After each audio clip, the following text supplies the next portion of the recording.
Здравствуйте! В эфире программа «Энергетика Якутии. Отраслевые новости». И я ее ведущая Татьяна Каракулова. И вначале коротко о главных темах выпуска. В Якутии разгар северного завоза по автозимникам. У энергетиков все по графику. Событие, которое навсегда войдет в историю. Центральные и западные энергорайоны Якутии больше не изолированы. Весна приближается. Солнечные электростанции с каждым днем увеличивают выработку. Северный завоз по автозимникам угля и дизельного топлива для объектов энергетики Якутии идет по графику. До потребителей уже доставлено более 140 тысяч тонн, что составляет 60% от общего объема. Остальное традиционно заводится в марте. Более подробно в нашем видеосюжете.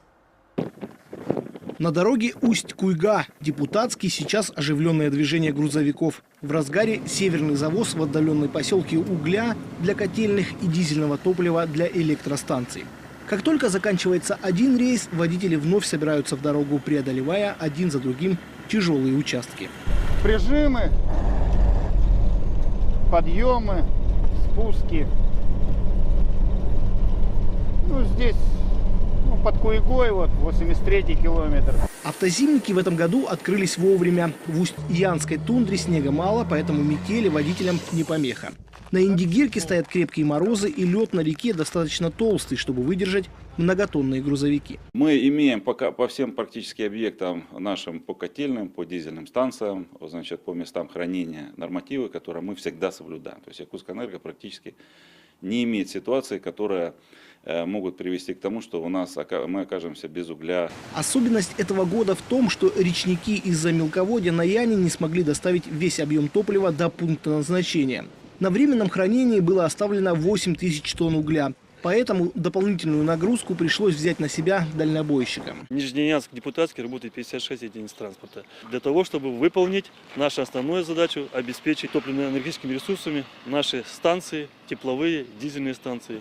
Со дня на день начнутся плановые перевозки в отдаленном Момском районе.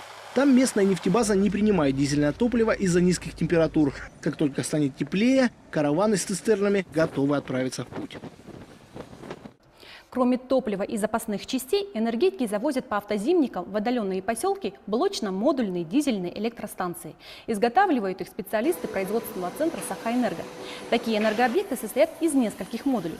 В них располагаются двигатели, оборудование для подготовки топлива, а также комната для работы персонала.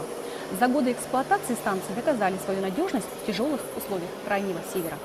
Все дизель-генераторы находятся в машзале в одном месте, да, это и следить за параметрами за работой, если в параллели, например, дизель-генератор, очень удобно, и в части обслуживания, и в части сохранения тепла. Отсутствуют наружные сети, которые обеспечивают теплом, необходимость там изоляции отдельных участков и так далее. То есть достаточно много преимуществ. Высокая степень автоматизации таких модульных ДЭС позволяет удаленно контролировать их работу.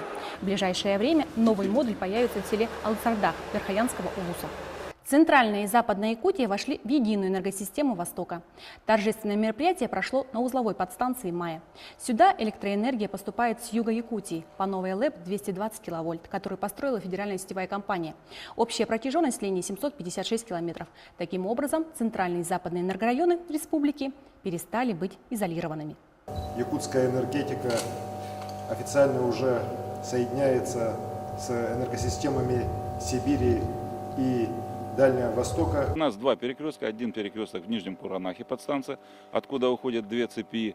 Одна цепь уходит там от Майя, приходит вот сюда, где мы находимся. И второе через НПС-15 Алюгминск. Вот еще одна связь, которая связывает нас с западным энергорайоном. То есть один перекресток – это подстанция Майя, и один перекресток – подстанция Нижний Куранах. Новая схема значительно повысила надежность электроснабжения на территории, где проживает большая часть населения Якутии. А вот жители южной части города Якутск переведены на новую схему теплоснабжения. Теперь потребители, живущие в районе улиц Билибина и Чайковского, получают тепло, приходящее по магистральным трубам, идущим со станции ГРЭС-2. Для этого вместо котельной промкомплекса акционерное общество «Теплоэнергия» ввело в работу 4 тепловых пункта. От них теплоносители Якутскэнерго поступают в дома. Переход на данную схему позволяет существенно повысить экономичность работы схемы теплоснабжения данного микрорайона. сократить затраты труда и улучшить экологию. В ближайших планах подобную схему планируют применить вместо котельных ЯГУ-1 и ЯГУ-2. Это позволит существенно улучшить экологию возле ближайших домов, где выхлопы труб идут прямо в окна. В Южно-Сахалинске завершились первые зимние международные спортивные игры «Дети Азии». В них приняли участие и хоккеисты команды «Полярные волки». На протяжении многих лет им помогают энергетики Якутии. Подробности в нашем следующем видеосюжете.